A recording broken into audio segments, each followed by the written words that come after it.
Good evening all, it's Safaraz here, Saf. I'm in Karachi today. It's Pakistan Independence Day. A lot of noise and hustle going around, but I wanted to take about 5 minutes of your time just to discuss something with you that I'm a big believer in, and something that I've been talking about for the last 6 months, but researching it and looking at it for at least a year now. Most people in the learning and development sector have come across a model called the 70-20-10 model.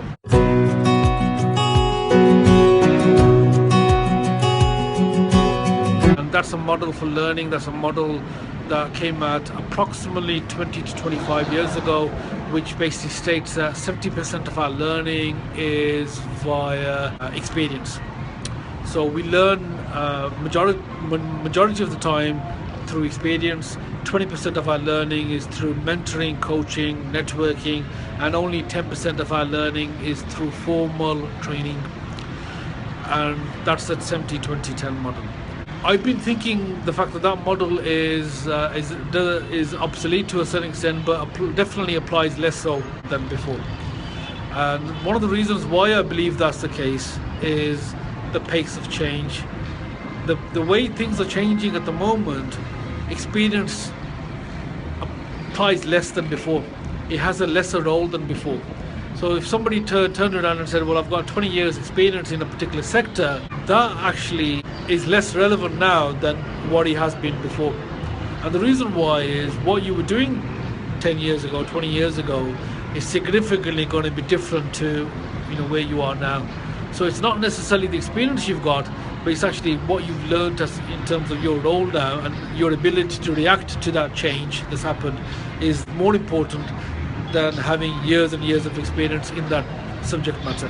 Most things that I've learned at university, or most things that I've learned at work in terms of my sector or any sector that I previously worked at, it's more or less obsolete. That's a general concept to why I feel, in terms of our research, in terms of adapting this particular 70-20-10 model, we came across through research and talking to a number of learning and development professionals.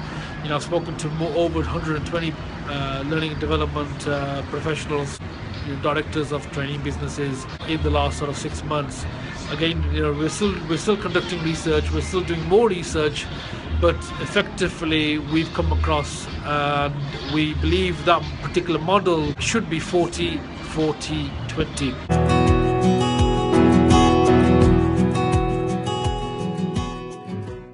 So from what was 70%, we believe that's now around the 40%. So it's still important, but significantly less so. The coaching and mentoring aspect of learning is double now. What we think is there's more reliance on coaching and mentoring, and that's a faster way for people to learn. That's a better way for people to learn in most businesses. So from what was 20%, we believe that is now on equal par to experience, which is 40%. So mentoring, coaching, learning through others is 40%. And then we've got learning through the formal training programs. So this is your sort of seminars, workshops, training through educational sort of programs. Where we believe the change here is, it's the fact that what has the biggest impact now is smaller, shorter, sharper, bite-sized programs. Where previously it was lengthier qualifications-based programs, I believe now it's more about shorter programs. Again, significantly more self-study programs, significantly more online courses that are having an impact. So, again, what was 10% in terms of the learning and development model now is 20%. So again, significantly important.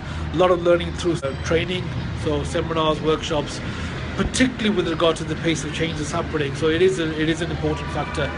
So just to recap, the model of learning, 70-20-10 model, we've been proposing a 40-40-20 model for at least the last 6 months. It's something I believe in, and again something that I've sort of modeled and created. I'm looking to do some further research as well on this, getting some opinions on this as well. And it's one of the reasons why I believe peer networking works more as well. Got a bigger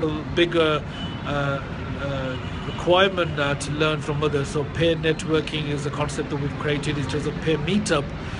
We've already done peer meetup for training providers. We want to look at rolling that out. So again, any thoughts, any views, please share that with me. Please share that with us. I'm looking to significantly gain more activity, interaction from social media, particularly with regard to my Facebook page, facebook.com/Safaraz Ali. Again, also on YouTube as well. It's at Safaraz. So just Google me as Safaraz Ali. Hope to connect with you soon. Please feel free to give me any comments on Twitter or any other means that you wish to as well. So thanks for that. Thanks for your time. Appreciate that. Thank you.